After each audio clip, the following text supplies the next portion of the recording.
안녕하세요. 여러분의 부동산 투자의 길을 환하게 밝혀드리는 정준환의 부동산 레시피입니다. 한 주간의 핫한 뉴스를 쉽고 빠르게 분석해드리는 이슈 레시피 코너인데요. 오늘도 끝까지 꼭 시청해 주세요. 이재명 후보가 여러 부동산 공약들을 발표했죠. 이재명 후보의 공약 내용들은 제가 정리한 영상에 있으니까 그것을 봐주시면 됩니다. 이재명 후보가 발표한 부동산 공약들 중에 특히 기본주택 공약이 많은 주목을 받고 있는데요. 아마 이 기본주택 공약은 만약에 실현된다면 무주택자분들에게 큰 희망이 되는 그런 핵심 공약이 아닐까 싶습니다. 그렇기 때문에 특히나 무주택자분들은 이 영상을 시청하시면 큰 도움이 될 겁니다. 오늘은 이재명 후보의 기본주택 공약에 대해 한번 이야기를 나눠보겠습니다.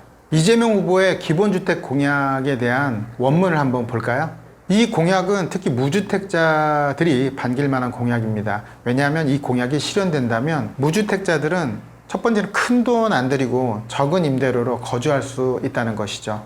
건설 원가 수준이라고 하면 건축비가 3.3제곱미터당 평균 670만 원 정도로 알고 있는데요. 건설 원가 수준의 공급을 해준다고 하면 가격이 엄청 줄겠죠. 그리고 30년 이상 살 수 있게 해준다고 하니 집 걱정 자체를 덜 수 있겠죠. 그 걱정하는 에너지로 삶의 질이 올라가고 스트레스도 덜고 너무 좋겠습니다. 마지막으로 역세권 고품질을 지어준다고 하니 출퇴근이 편해지고 시간에 여유가 생기고 여가 활동도 하고 가족들 얼굴도 더 보고 사회초년생이면 자기개발을 할 수 있는 시간이 생기겠죠. 이렇게 될 수 있기 때문에 말만 들어도 너무 좋네요.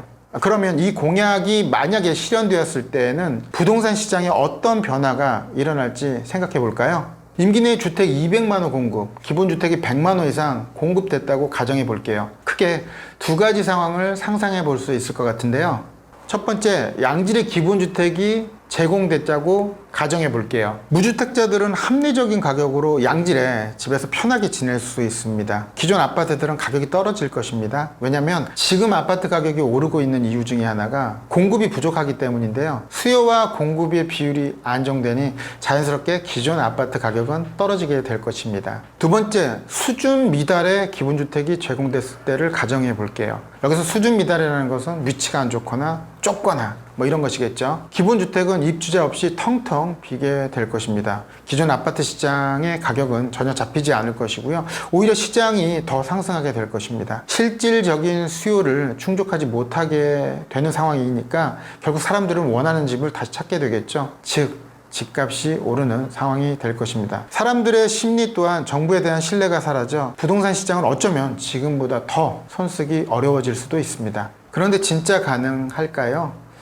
진행하게 되면 현실적으로 이런 일들이 생길 것 같은데요. 현재 재개발, 재건축들이 입장 차이 때문에 굉장히 어려움을 느끼고 있습니다. 자, 재개발을 진행하게 되면 큰 땅을 갖고 있는 사람이 있고 작은 땅을 갖고 있는 사람이 있습니다. 큰 땅을 갖고 있는 사람 입장에서는 반기지 않는데요. 그 이유는 굳이 재개발을 하지 않아도 불편함이 없기 때문입니다. 자, 이런 경우도 있습니다.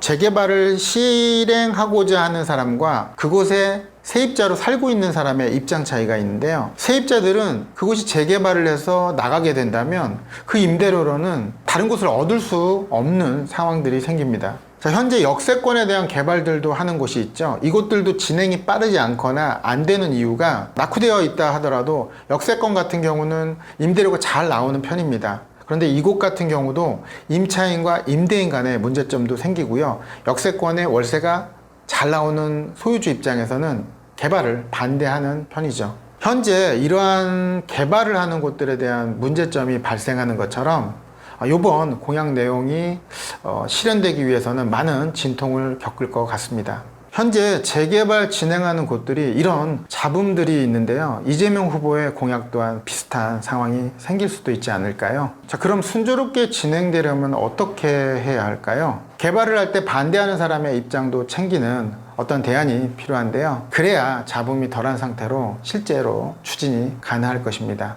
또한 기존 세입자에 대한 대책도 필요할 것입니다. 이러한 대안을 심도 있고 현실적인 고민을 했을 때 실현 가능한 공약으로 한 발짝 더 나갈 수 있지 않을까요? 자, 우리는 그렇다면 어떻게 해야 될까요? 어떤 공약이든 내 스스로의 생각과 분석 없이 그저 공약의 텍스트만 쫓아가는 선택을 한다면 그 결과는 아무도 책임져 주지 않습니다. 그렇기 때문에 우리는 통찰과 분석이 필요합니다. 이 공약의 장점과 결과만 보는 것이 아니라 이게 실현이 가능할지, 주변에 어떤 영향을 끼칠지까지도 고민하는 게 좋지 않을까요?